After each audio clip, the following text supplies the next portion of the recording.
Thanks for being with us once again here on Tissue World TV at Tissue World in Miami.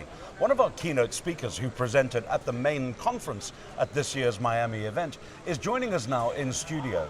Esko Uutela, who's the principal from RISI in Germany, taking a focus on supply side dynamics. So no stranger to Tissue World as well. Esko, lovely to see you again, sir.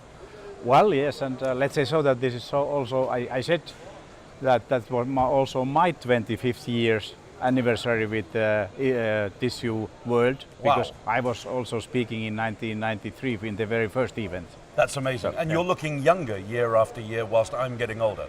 I don't think so that I'm getting younger, but anyway. So supply side dynamics. Thank you for that nice words. Oh. It's a pleasure, sir. Supply side dynamics. Yeah. You were presenting a paper on that to the main plenary session this morning.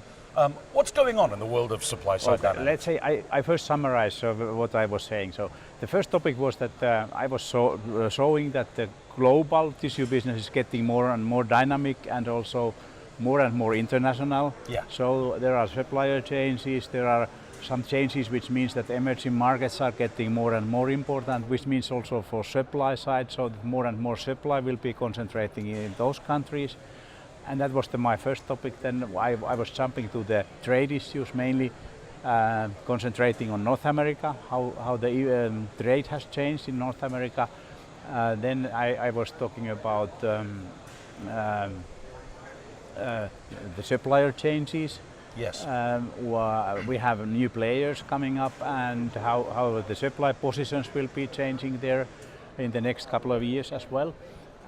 Then there are a couple of other challenges coming up with new technologies, and also the last topic I talked a little bit about the raw material situation and what could be happening. So with new raw materials replacing maybe recovered paper, which is getting scarce. Yes, of course. Now let's go back into one or two of those points, because when you look at new technologies emerging at the moment, there seems to be a trend that the new technologies tend to be emerging from Asia more than anywhere else. Do you think that's true?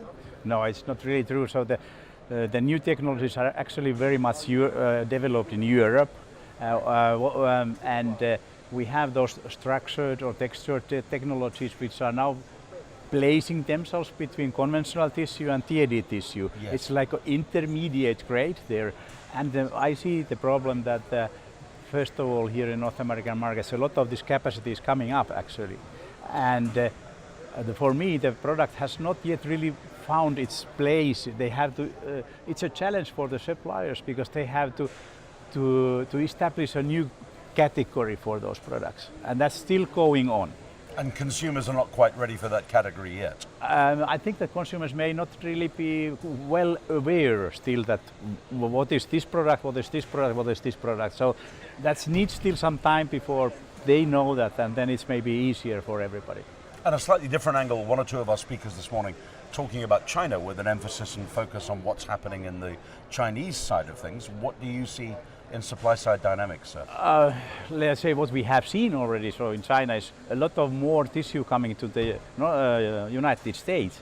And that's a little bit surprising if you think about the logistic or transport cost, which is very high, and the products are bulky. So how this is possible in economic terms, I mentioned that earlier already in the Milan interview last year. But I'm still the same issue, and the trade flows are growing from those other points of view. So I mean, actually, I don't think that the export business is so important for China anymore, at least from the new principles what they have. So it should be more and more consumer oriented society there, and not so much depending on exports or capital investments as earlier. So let's see what will happen. So my question was also in one slide. I thought, will this continue? Yes. And the answer to it? It may be slowing down. I think it's continuing, but maybe slowing down a little. As much as Chinese product is improving in quality quite dramatically as well. But I mean, the issue is that in China we still do not have the very best technologies. And if the market is going here very high up, so in the quality, so then the Chinese companies are a little bit late for coming to that, so because they don't have that yet. So that might be also slowing down this development I was describing. I'd like to take advantage as well of your experience in the tissue world arena. As you say, you presented first back in 1993. How do you see tissue world developing at this point in time? Does it still remain as relevant to you and the market as it once did right from the outset? I think it has been getting even much more important for me. So I'm actually now totally in the business. In those days, first speed, I was doing many other things as well. Yes. Tissue was small in those days. Now it's big. So and I mean, in those days we were talking about the market which was less than half of that what it is now globally. So that's a difference. And of course, if you think about this conference, it has also changed a lot or developed a lot. So I mean, I feel that this always has something new going on, new angles, new things, new issues. I feel this very interesting and very important even. So we're going to have you as a part of Tissue World for the next 25 years as well, Esko. I mean, I guess not quite that long, but maybe I would like to say some years. And we wish you many of those. Okay, thank you Esko, very much. thank you so much for being with us in the thank studio you. this afternoon. Thank you. Thank you, Thank sir. you.